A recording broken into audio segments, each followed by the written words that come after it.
കൂട്ടുകാരെ, ഇന്ന് നമുക്കൊരു കഥ കേട്ടാലോ? കഥയുടെ പേരെന്താണെന്ന് നിങ്ങൾക്കറിയാമോ? മാനസകുട്ടികളും ഒരു വേട്ടക്കാരനും.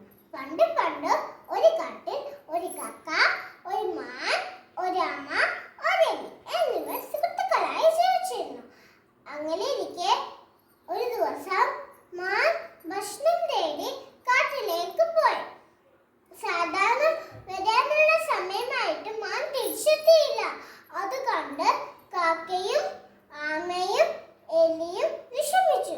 കാക്ക ആകാശത്തൂടെ പറന്ന് മാനിനെ അന്വേഷിച്ചു പോയി. മാൻ വേട്ടക്കാരന്റെ വലപ്പെട്ട് കിടക്കുന്നതായി കാക്ക കണ്ടു. കാക്ക വേഗം പറന്ന് അമ്മയോടും എലിയോടും അറിയിപ്പ് നൽകി. അവർ മൂവരും പെട്ടെന്ന് മാനിന്റെ അടുത്തോട്ട് ചെന്നു. മാൻ പറഞ്ഞു, വേട്ടക്കാരൻ വരാൻ ഇനി അധികം സമയമില്ല, എന്നെ എങ്ങനെയെങ്കിലും പുറത്താക്കണം. അപ്പോൾ കാക്ക പറഞ്ഞു, പേടിക്കേണ്ട സുഹൃത്തെ, നിന്നെ രക്ഷിക്കാൻ എനിക്ക് സാധിക്കും.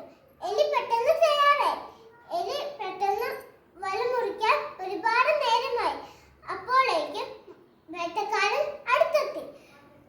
വേട്ടക്കാരനെ കണ്ടപ്പോൾ കാക്ക പറന്നു പോയി. എലിയും മാനും ഓടി രക്ഷപ്പെട്ടു. ആമയ്ക്ക് പതുക്കെ മാത്രമേ നടക്കാൻ പറ്റത്തുള്ളൂ. അതുകൊണ്ട് ആമയെ വേട്ടക്കാരൻ പിടിച്ചു.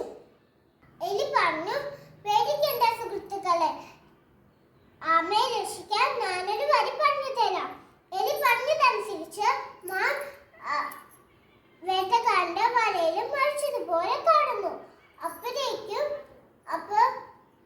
അപ്പോൾ വേട്ടക്കാരൻ ആമയെ താഴെ വെച്ചിട്ട് മാനിനെ പിടിക്കാനായിട്ട് പോയി. അപ്പോൾ എലിയുടെ അടുത്തേക്ക് ആമ ചെന്നു.